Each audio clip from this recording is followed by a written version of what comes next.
to help small business owners. And so what I want to do is I want to show you how to set up your online sales funnel. And I'm sure you've already heard of a sales funnel, or maybe it's something that you call differently. But this is a system that you can use to basically get customers not only to be aware of your business, but also get them to know, like, and trust you, and eventually become, move from prospects into becoming customers. And so I know you're probably thinking, hey, everybody calls themselves a social media marketing expert and all this other stuff, right? That's not what I'm here to say. I'm not a social media marketing expert. What I am is I am a student of marketing. I'm a student of what works in terms of not only social media, but also email, websites, just different things. I've spent a lot of money learning this from multimillionaires, from some of the best in the world, and I just want to teach you, okay? So what I want to show you is this is what's called a sales funnel, all right? And how it works is the top is very big, just like the funnels that you would use for your car. And as it goes down, it gets smaller, right? And so what this is a representation of how your customers interact with your business, or how your prospects, right? And so what happens is the top of the funnel is attention, okay? So if you don't have attention, you don't have anything. If you can have the best product in the entire world, but if nobody knows who you are, it doesn't matter, right? If you're obscure, it doesn't matter how awesome your product, service, whatever it is that you offer, it doesn't matter. So you want to start with attention. And how do you get attention for your business? Well, there's a couple ways you can do it, right? There's traffic that you control, and there's traffic that you don't control. And when I say traffic that you control, that's when you're running paid ads. So that's Facebook ads, Instagram ads, LinkedIn ads, Twitter ads, YouTube ads, Google PPC ads, Google display ads. There's all these different type of ads that you can use to get attentions, and that's traffic that you control. And then there's traffic that you don't control, right? That's someone, sees a post that you share on Facebook or Instagram, they tag a friend in it, or they share it on their page, and now you get attention that you didn't pay for. And so that's basically the step one, right? So there's all these people out in this space on the internet roaming around, and your job is to capture their attention, whether with something that you control or something that you don't control, okay? So that's step number one on the sales funnel. Step number two is engagement, okay? And engagement is, okay, a customer now notices you, and now you want them to interact with you, right? Maybe they're the ones that are sharing your post, or maybe they're the ones that are commenting, or maybe they're the ones clicking on your PPC ad, right? So that's engagement. Once you've taken a customer, you captured their attention, and now you got them engaged, the next step in the sales funnel is to collect their information. And this is where you start seeing big misses with local businesses versus the big corporations, okay? And so when I say collect information, there's two things you can do. Number one, and what I would highly recommend, is collect their information by giving something of value in exchange for their email address, phone number, name, at least two of the three of those. So you can do name and phone number, name and email address, whatever's going to be most important to your business, but you have to collect two of the three of those. And the other option is what's called pixeling them, right? And so pixeling them is this. Imagine walking into an Apple store, you're looking around, you're in the market, and then when you leave, right before you leave, Apple drops a little cookie in your back pocket. And so everywhere you go throughout the rest of the day, Apple knows. Apple knows where you're at. Apple knows what's going on, and they can show up here and they can show up there in different forms. So what a cookie is we set it up on your website or on your landing page, and that allows you to keep your product, your brand, your service, whatever it is, in front of customers for the next couple days, for the next couple months, for the next couple years, however you decide to retarget them. But that's the other way you can track customers. And I know some of you guys hate it. You're like, oh, that's that annoying stuff that I see after I go to Amazon and then I see it on Facebook. Well, here's the thing. You can be a spam person that's always like, buy my product, buy my product, buy my product. That's what rookies do. Okay, that's what rookies do. That's what people that don't understand value do. If you're a professional and if you really want to bring value to your customers, what you do instead of that is, Okay, they went to your website, they saw you, and now they're on Facebook or Instagram later. And what you do is you give them something of value, right? So instead of targeting them with, hey, come in and buy, you say, hey, this is something you can do in order to achieve this outcome, right? So if you're a chiropractor, you would say, hey, these are 10 things you can do at home to fix lower back issues. Or if you're a personal trainer, you say, hey, here are 10 exercises that are gonna give you the most bang for your buck, right? Or whatever your industry is, right? You're a massage therapist, hey, try pressing this point on your finger. Give value, right? Make customers understand that your brand is not just about selling to them, but you actually care about them as an individual, as a human being, right? Prospects are people, right? Leads are people. You got to remember that when you're marketing in your online business, or not in your online business, but when you're marketing your business online. So once you've collected information, now the question is, what do I do with it, right? So I have these people's email, I have these people's phone number, and so what am I supposed to do with it, okay? And so it's obvious. Now that you have their information, now you're lucky because you no longer have to pay to keep getting in front of those people, right? And so really quick, I'm gonna get off on something just a little bit different, but right up here at the attention stage, we talked about traffic that you don't control, which was people just clicking on your Facebook, clicking on your Instagram, or going to Google and finding you on Google. And so in that situation, right, for Facebook at least, only 5% of people that like your page are ever gonna see any post that you just post, because Facebook wants to get paid in order to put your post in front of your customers. So don't think that just because you have 25,000 followers that you're gonna be going crazy. And that's probably a big frustration for a lot of you guys, is you do have large followings, but you're not able to see results from, there's not a direct correlation between the amount of followers you have and the amount of business that social media is bringing in. And so that's where we get down to this, what I call know, like, trust, okay? Know, like, trust. So if you think about business, if you think about life, dating, it doesn't matter. In every situation, we work with people that we like, right? And we work with people that we know, and we work with people that we trust. And those are the 3 requirements for us to be able to work with someone. We have to know, like, and trust them. And so once you've collected their information, now you start building that relationship with them. And there's a couple ways to do that.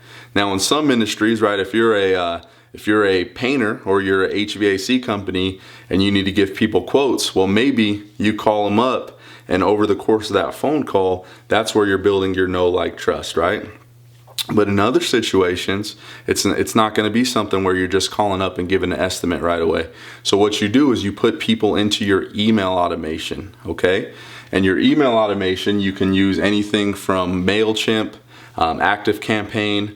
I personally use ClickFunnels, which is absolutely amazing with landing pages and everything, but that's a whole nother story. So, but the idea is, once you have people's information, you can build a relationship with them through storytelling, through telling about your brand, telling about what makes you different, telling about how customers have been satisfied with working with you in the past. Give people all this value before you ever ask them to buy. And so once you've done that through email, okay, then you can ask someone to become a customer. And I don't want you to think that this process is like, oh bro, it's gonna be months before I ever see a customer from this.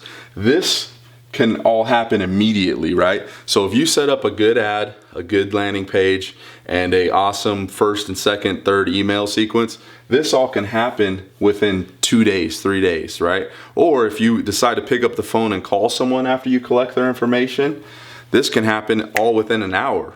So I know it seems like it can be a drawn out process, and it can be if you design it that way, but you can design this to all happen like this, boom, boom, boom, as quick as you'd want it to be, right?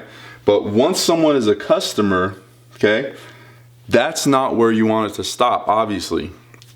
And I know everybody in their business has different upsells and different value propositions, different things you can offer to customers that are gonna not only put more money in your pocket and more revenue in your business, but also give the customers more value in exchange for that, right? But what you wanna do is you wanna keep on having upsell opportunities. And the reason I say that is maybe you have a customer, maybe, okay, I like using a chiropractor example because it's easy, right? Maybe you have a customer that is only going to come in if you give them a free massage. Okay, so you got to give them a free massage, and that's like your base level. That's what makes them a customer. Maybe they didn't pay you anything for it, but it brought them in your doors, right? So you give them the free massage, or you have an assistant give them a free massage. Well, then what's the next thing, right? The next thing would be, as they're in your doors getting their free massage, you sell them on an adjustment, okay? And that would be the next step up on your value ladder, right?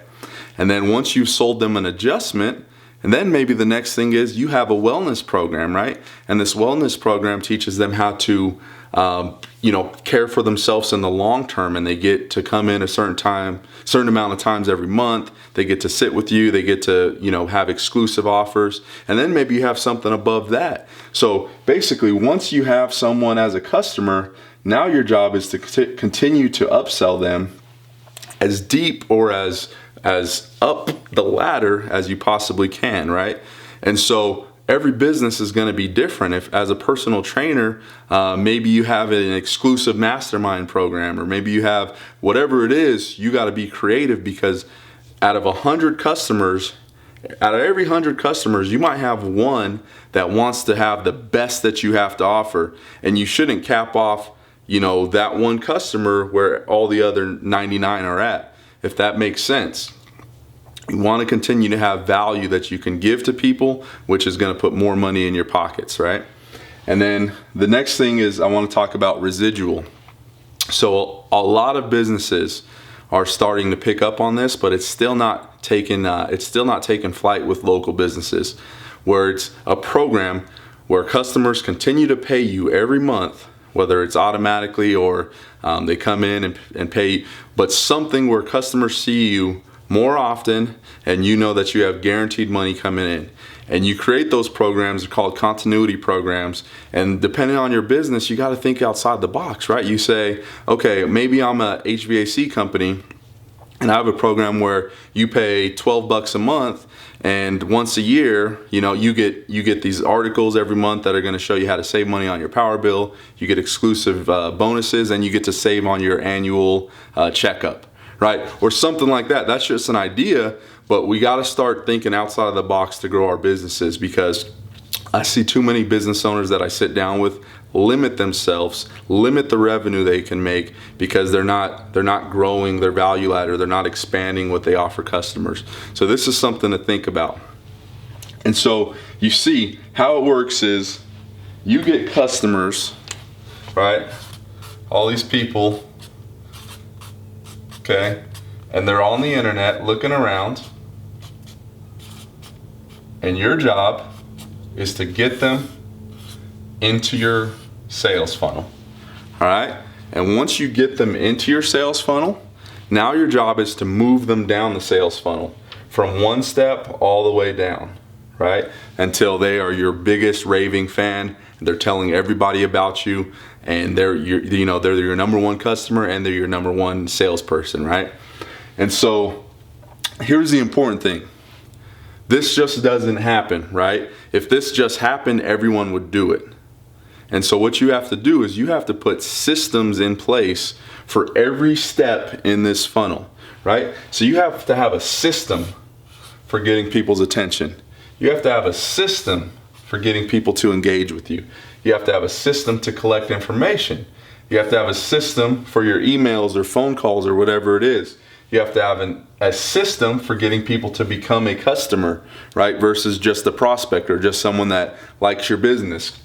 Then you have to have a system for upsells and a system for residual.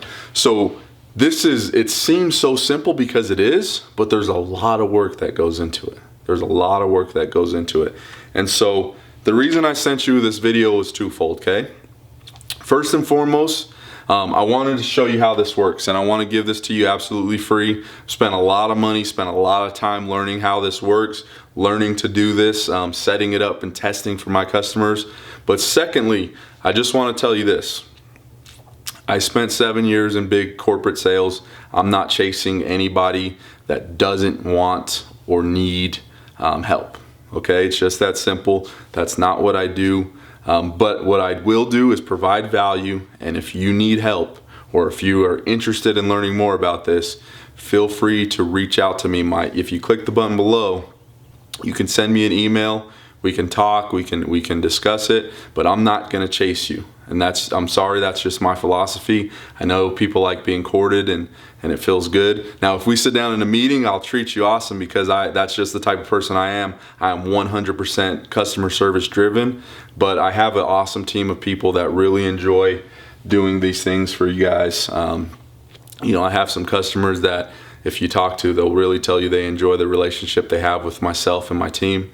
And if you need any help or if you could use this in your business, even if you just want to learn more about it, I don't charge for that kind of stuff. I just want to help. So let me know. Feel free to email me below or schedule a time for us to sit down and talk. I wish you the very best in your business. I hope to hear from you soon, and I'll talk to you later.